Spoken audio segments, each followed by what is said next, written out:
Hello, Rebel. Hello, GMAN Division 9. Welcome along to another whole 9 yards. That's week 10 done.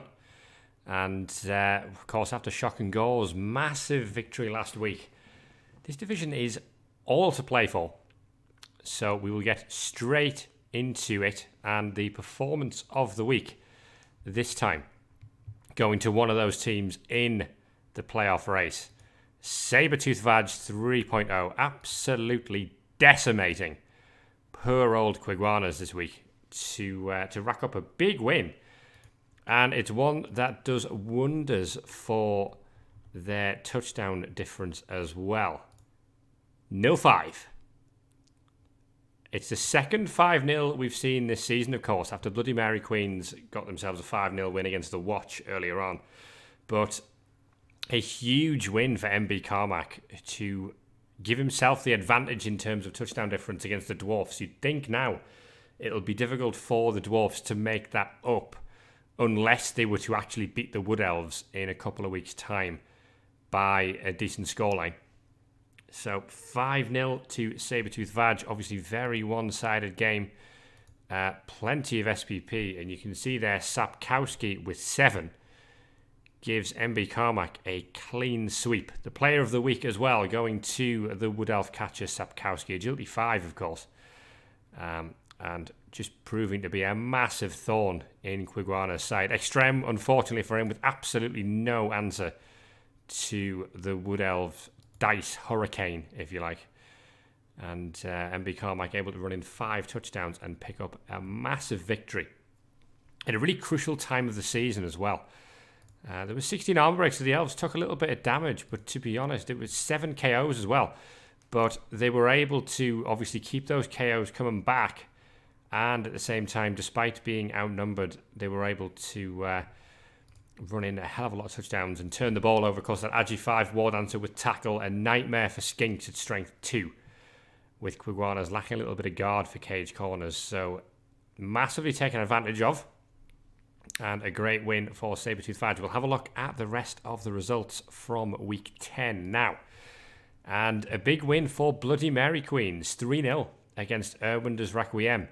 Quiguanas 0, Sabertooth Vag 3.0. 5, as we saw there. Sci-Fi Samurai 0, Chosen of Papanergal 2, Shock and Gore 1, Sneaky Blinders 0. The Big Cups 1, Hack Slash and Mutilate 0. The Boondock Skinks 0, Aaron Elfos 3, and Hubat 2, The Watch 1. That match, of course, was streamed on Aromason's channel, as a lot of the games from GMAN Division 9 are tending to be at this late stage of the season. So if you haven't already, make sure you give Aromason's Twitch channel a follow. It's twitch.tv/Aromason. He's managing to cover a lot of the G-Man Division 9 action for you guys, so give him a follow, give him some love. I know Gruff and Moondingo and MB Carmack and Juvasac, certainly, to name but 4, Lava Jackal as well, have been knocking around the streams quite a bit. But we'll kick off at the top there, where Bloody Mary Queens helped themselves to a big victory against Erwinder's Requiem in a battle between 2 of the teams who are probably out of the playoff picture unless something ridiculous happens with the teams at the top. Here's how this one went down. Plenty of damage from Erwinder's Requiem. 18 armor breaks, producing 3 injuries and 2 KOs. Of course, by Bloody Mary Queen's recent standards, that's going to go down as a good result. Only taking 3 casualties and 2 knockouts there. But a strong victory for Soulforge. He's got this in the locker, has Soulforge. He's got a big victory like that. He's capable of it. It just hasn't quite happened often enough this season for him to really push on towards the top of the table. Of course, he has lost a few players along the way as well, but there was a lovely haul of SPP for him here. He's now got his Agi 5 Blodge Blitzer a couple of SPP away from leveling up, and 1 SPP for the Mighty Blow Catcher as well.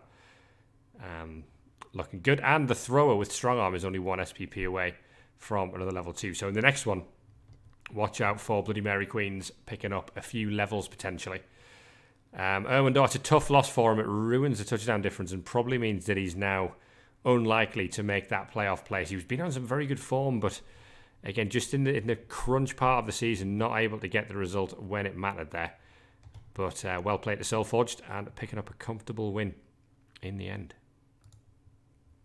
We've already talked about Quiguanas 0, Sabertooth Fadge 3.05. Huge win for MB Carmack, as we discussed. Sci-Fi Saurai 0, Chosen of Papanergal 2. With how this season's gone, I don't think anyone will be overly surprised with that result. Of course, Lizards have an awful time against Claw Mighty Blow as well. Lava Jackal has 4 of them. That's his Nurgle Warriors. Cthulhu Collector has struggled, as have all of the Lizard teams this season, to really get any sort of results on the board. And in the end, Lava Jackal able to run out a quite comfortable victor. Although the Lizards gave as good as they got in terms of armor breaks, 14 to 15 there. But mainly, the most important thing for Cthulhu Collector here is absolutely that he didn't take any permanent damage. Just a couple of MNGs, one on the Croxigor and one on one of the rookie Skinks. But nothing in the way of permanent damage to the Sci-Fi Saurai. So that'll probably go down as some sort of moral victory at least, that he still has a team. But Lava Jackal again, possibly too little too late for him. There's been too many draws. He's only lost 1 game all season, to be fair to him, but in much the same way as Soulforge, there's been just too many draws at key moments of the season. And that is ultimately what will cost him a chance of a playoff place.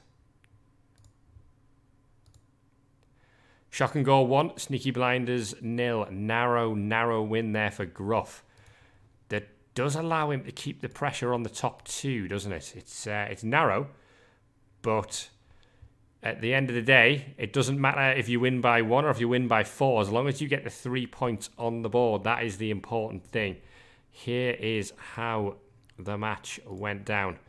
It was a close run thing on armor breaks. Aromasin, of course, with that Claw Mighty Blow on his Blitzer, able to cause a little bit of pain when he needs to. But Gruff able to grind this one out for a narrow, squeaky 1-0 victory. And it's another 3 points on the board. He's having a good season. Of course, he's in Division 9 because he had a weak record in Season 9.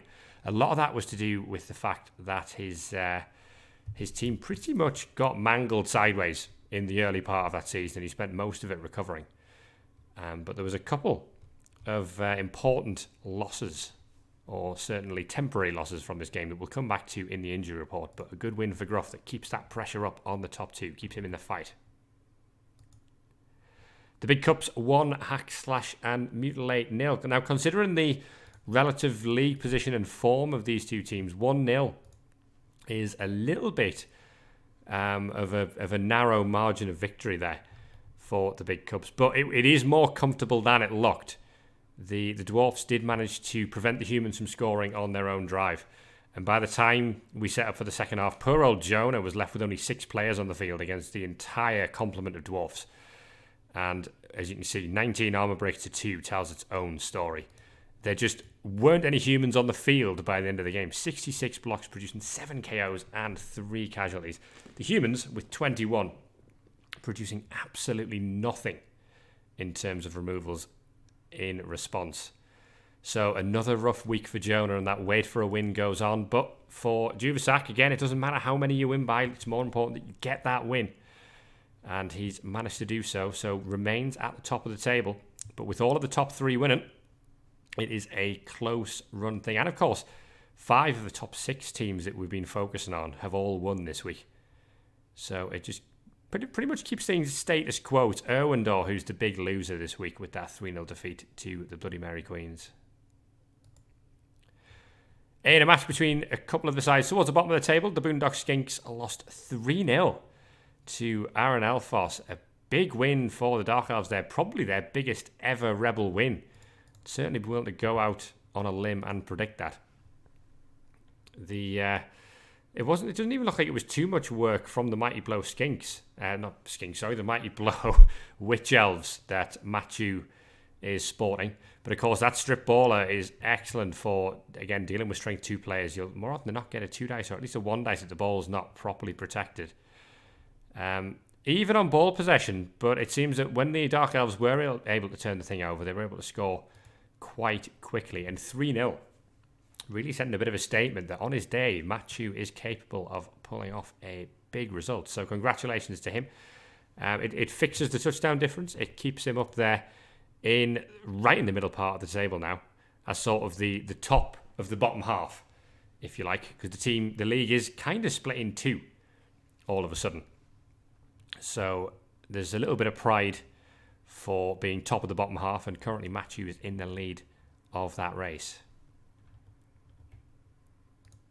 Final game was an absolute corker, and it was live on Aromason's channel, of course. Hubat producing a massive turnaround victory against the Watch. The Watch were 1-0 up at half-time, having dodged out a Black Orc to hand off to a blitz at the score on turn 8. Hubat looked set for the 1-1 draw. If they wanted the 1-1 draw, they could easily have got a hold of it. But decided to score on turn 14, leaving themselves only 2 turns to turn the ball over and win. Well, they managed to do so, and of course, having an Agility 6 Vampire, very useful in that sort of scenario. So a great win for Hubat, and it's cemented Paolo B's position in the middle of Division 9 now. He's been a little... The form's coming good as well, you have to say, for Hubat. They are getting there. And that piling on Mighty Blow Vampire certainly doing the trick. MVP, very, very useful on him. There was a couple of points in the game where he maybe was a bit greedy with the piling on and might have been better leaving the Vampire stood up. But at the end of the day, he got the win. And the win is all that matters, isn't it? All right, injury report time. And most of this comes from the one match. We can't look at one of them because he's already played his Week 10 game. But we're talking about the match between Gruff and Aromason. Now, Aromason lost his Agility 4 thrower, with sure hands, of course, being a thrower. That is Polly Shelby, I believe it is. I'm just trying to find the team in the background here. There we go. It's Polly Shelby, yeah. So it's Agi 4, Movement 8. Skaven thrower with block, of course. MNG'd for the match against MB Carmack this week, which could be huge for the Wood Elves.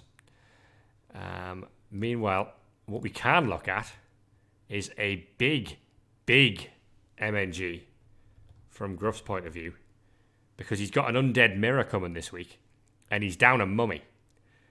Aminem Hat the Third, Guard Mummy, is missed next game, so will not be available for the match against Irwindor, which is, in an undead mirror, being down one mummy is a massive, massive deal, and is going to make this a very difficult game for Gruff to win. It's a big loss, but we'll see how he copes. It's an MNG. It could be worse, of course, if it was something like a permanent injury or even a dead. We've seen dead mummies on his team before, plenty of times in the past. But an MNG this time, but missed next game for an important game. MNIG, if you like. Missed next important game. Elsewhere, we can't look at the other one because it's dead. Unfortunately, it's a Black Orc and poor old Detritus. Luckily enough, the Watch have managed to hire another Detritus, but the third iteration of Detritus died in the match against Hubat in what was basically some crazy LOS blocks at the end of the first half, where there was an injured Black Orc and a dead Black Orc that was appoed into dead. So if Detritus dies, he very much stays dead, unfortunately. So we've got another one of them now, and maybe we should stop naming them Detritus. I don't know if that might be a little bit of a cursed name there for Alzir. But it was a Black Orc down, as we like to say. And it told in the second half, missing 2 Black Orcs in the second half of that game, allowed the Vampires to control the strength advantage and ultimately turned the game round for a win. All right, development report. Again, though, it's sort of slim pickings here this week. The biggest story really comes from Irwindor's team. And you might have caught it there on the match report for his game. The Strength 4 White, Paul Therian, has leveled up and now has tackle. So, Ghoulbane for Gruff this week. Watch out for a Strength 4 Mighty Blow tackle White coming your way. But obviously, this boy gets blitzing duties at every possible opportunity. One more level for piling on, and having the strength 4 mighty blow tackle piling on makes this a damn fine piece when he gets there. So it's difficult to hit him back as well. You need to commit a lot of players, or of course have high strength players of your own to be able to get a good block against him in return. So tackle means you can deal with ghouls, deal with elves and goblins and anything else boasting that pesky old dodge skill that so many teams like to have. Elsewhere, good news for the Boondock Skinks, who, despite a 3-0 loss, were able to level another one of their Blocksaurus. And for the second time now on this team, we got a Blodger. So one of them is dodge block, the other one is block dodge. I prefer it this way around when you develop Saurus because, of course, dodge is useful defensively, but not so useful offensively. When you're trying to hit things with Saurus, rolling a both down when you've got block is good. Rolling a both down when you've got dodge is bad. So this way around is much better than dodge block. Dodge isn't really necessarily always required on Saurus, and I certainly think if he rolls another one, he shouldn't pass up on getting some guard on this team, because that is still the area where the Boondock Skinks are definitely lacking. They've got an excellent Croxigal in Noah Il Duce, or Il Duce, or Il Deuce. Block, guard, stand firm is brilliant, but we are lacking a supporting cast with guard to really make this a strong Lizardman team. So that's your limit on the Blodge, Moondingo. No more. No more. 2 is good, because when you get break tackle, those things are excellent maneuverable players. But no more, because otherwise your team will actually be weakened by having too much of a good thing. Okay, final one is we are back to the Orc. So despite losing the Black Orc, we do have some good news for Orls here. You might remember there was an Orc called Cheery Littlebottom, a lineman, who had guard and he died. Well, we've got another one. Downspout has rolled a double and he's picked up guard. Now, that's not the most exciting thing in the world, unless you're Orlsay, because guard is oh so super important on your Orc team. And when all of your Black Orcs keep dying, it is useful if your linemen can pick up a little bit of this every now and then. Orcs really do come into their own when they can just spam guard on every single player and make it very difficult for their opponents to get blocks away. So this, if eventually he levels again and gets block, is very good news. All right, on to the form guide, and we have a new name in the top 3. Aaron Elfos there. Finally, getting into some good form and moving up into the top 3 in the division. You can see Sabertooth Vag 3.0 and Shock and Gore remain the top 2, desperately both trying to keep that pressure on the big cups. And the best way to do that is to keep winning Blood Bowl matches. Aaron Elfos as well, worth a shout out. Commendable to see them up here after their tough times earlier in the season. So delighted for Matthew that he's able to get a couple of wins on the spin, and he's undefeated in 3 now. At the bottom, it remains not good news for the Lizards, doesn't it? And Aromasin is struggling too. Quiguanas, Sneaky Blinders, and Sci-Fi Saurai all losing this week, which means that it's status quo. Nothing changes down there. And the bottom 3 remain the bottom 3. If any of them can pick up 1 or 2 more wins before the end of the season to get some development, that'll be good. But mainly the 3 should be focusing on development now if they want to keep these teams going forward. It's all about trying to put yourself in as strong a position as possible going into season 11, so you can get off to one of them lightning starts that helps you stay up towards the top of the table. In terms of the teams doing well, of course, Shock and Gore and Sabertooth Vag are doing what they have to do. They're waiting for the Dwarfs to slip up. They did slip up against Shock and Gore. They didn't slip up this week, but they've got a tough old fixture coming up, as we are actually going to take a little look at shortly. Here is the league table as it stands. The Big Cup still lead the way on 24 points. 1 ahead of Sabertooth Vag 3.0, but look at that touchdown difference now for MB Carmack. That could be the difference if those teams end up level on points. Then, of course, the touchdown difference is the first tiebreaker in Rebel, and the Big Cups are behind by 4. So what you're talking about is when the 2 teams meet in week 12, to make that up, the Big Cups kind of have to win 2-0, assuming they matched each other's results across week 11 and week 13.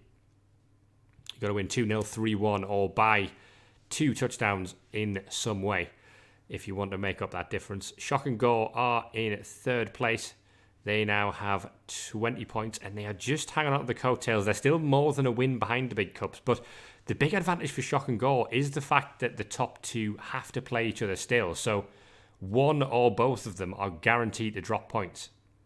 But all Gruff can do is just continue to win games.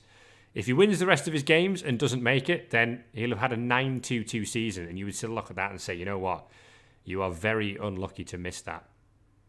But I think, as I've predicted so far, if any team makes it to 10 wins, I think they'll be in, and it's only the top two who can possibly do that. We will see how it goes over the next few weeks. You can see 4th, 5th and 6th, all on 17 points, but the touchdown difference now means that Bloody Mary Queens are up into 4th, which is as high as they've been all season, I think. Identical record to the Chosen of Papanergal, who have just been there or thereabouts without ever being able to put together enough good form to really challenge for positions 1 and 2 in the table.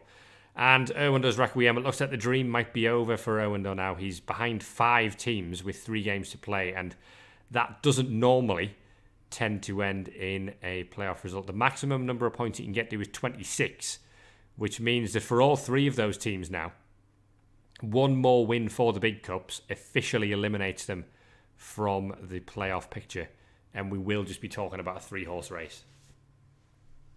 Speaking of a 3-horse race, new graphic for you this week, folks. Here is the run-in for the top 3. So you can see across the top of the graphic, we have the Big Cups, Sabertooth Vadge 3.0, and Shock and Gore, the 3 teams who are pretty much the 3 remaining teams in the running for the playoff position. And then beneath that are the 3, beneath each of them, are the 3 teams they are still yet to face. So in week 11, the Big Cups facing the Nurgle of Lava Jackal, while Sabertooth Vadge play Sneaky Blinders, and Shock and Gore have the mirror match against Irwinder's Requiem.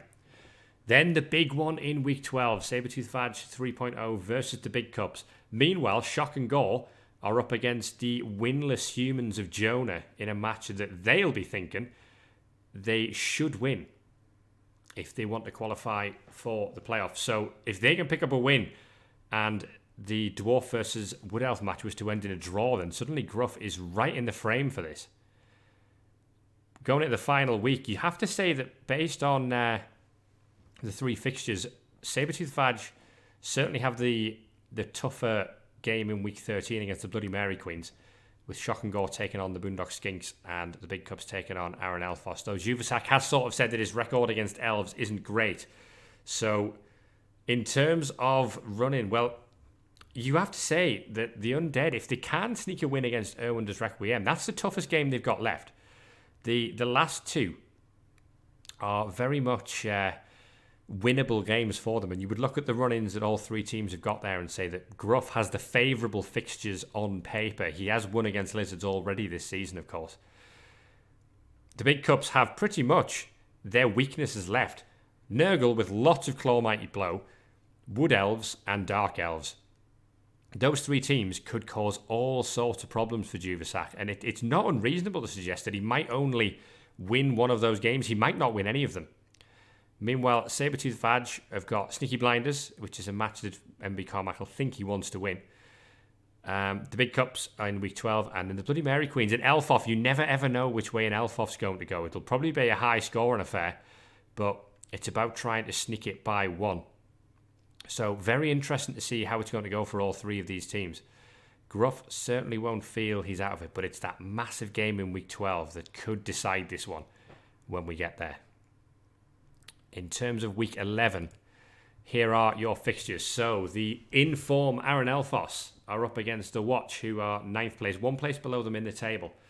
And if Aaron Elfos can get another win, then that'll be 3 straight wins for them and an excellent end to the season for Matthew.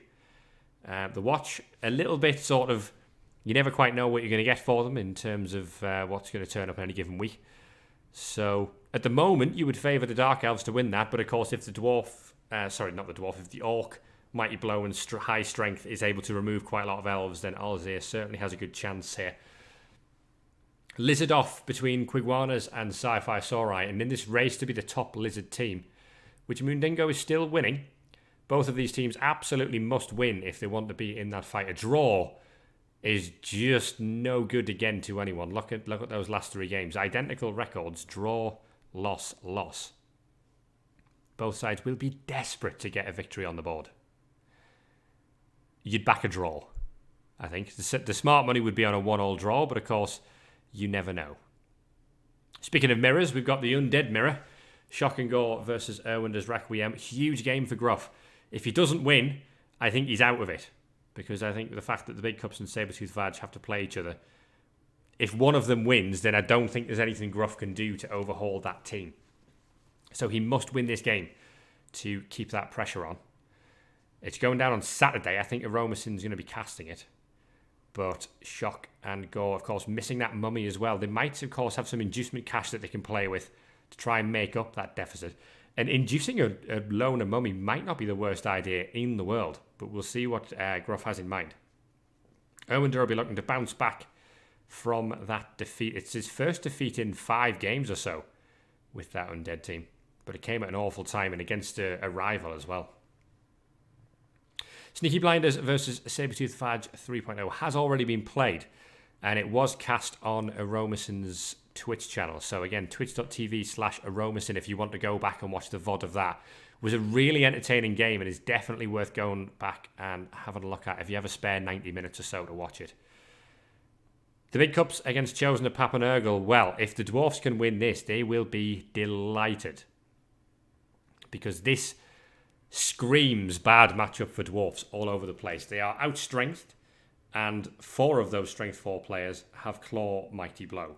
And that is just always bad news for the Big Cups. Juvasak will mainly, option A here is to get out without too much permanent damage to the team. If you could maybe pick up a draw, I don't think that would be a terrible result. But on paper, you've got to say that the Nurgle are the favourites to win if you were going to back either team. The Dwarfs will need some heavy removals on the squishier players, like the Rotters, for example. If you can end up in a situation where it's mainly just one Pestigore and all the Nurgle warriors left or something like that, then that's the sort of scenario where he might have a chance. But he's going to need those Rotters to be removed quickly and efficiently. The Boondock Skinks versus Hack, Slash and Mutilate has also been played. And of course, Moondingo will be wanting to win that one to have a chance of being the top lizard coach in the division. Hack, Slash and Mutilate still looking for that first win, but there'll be no spoilers here because I do know the result. You'll find that one out next week. And finally, Hubat, who have won their last 2 games now, taking on the Bloody Mary Queens. So 7th versus 4th there. And if Hubat can win again, then wow, they'd have 3 straight wins on the bounce, which would be excellent for them as Paolo B starts to properly get some experience with his vampires now and work out the best way to play them. I think in comparison to the start of the season, he's a much more formidable opponent now. So it's kind of the thing with the fixture list. A lot of the time, sometimes it's much better to face a team earlier in the season than it is in the later part of the season. And this vampire team are scary now with that Pom vampire, and of course we've got the Agi 6 Blodge. At the start of the season, they would have been a much nicer proposition to go up against. Now, pretty scary. But again, the game has been played, so I won't spoil the result for you. And that will be it. A bit of a quick fire whole 9 yards this week. Mainly because I already knew half the results, because we've been a little bit late getting this one to the table. Been busy with things like the Eurogamer Open going on. And of course, we now have the trophy cabinet feature on rebel.net as well, which is looking resplendent. Eventually, in time, we're going to have there'll be a small trophy that you'll get for winning any Rebel division. So the winner of GMAN Division 9 will have the option to display a little trophy beside their name at the end of this season. We'll get that implemented probably over the off-season, I think, if not before. So something to aim for. And in the meantime, that'll be it for this week's Whole 9 Yards. We'll be back after week 11 is all said and done, when we can look back on some more big games and then look ahead to the massive one between the Big Cups and Sabretooth Vag. Have a good week, everybody. I will catch you next time.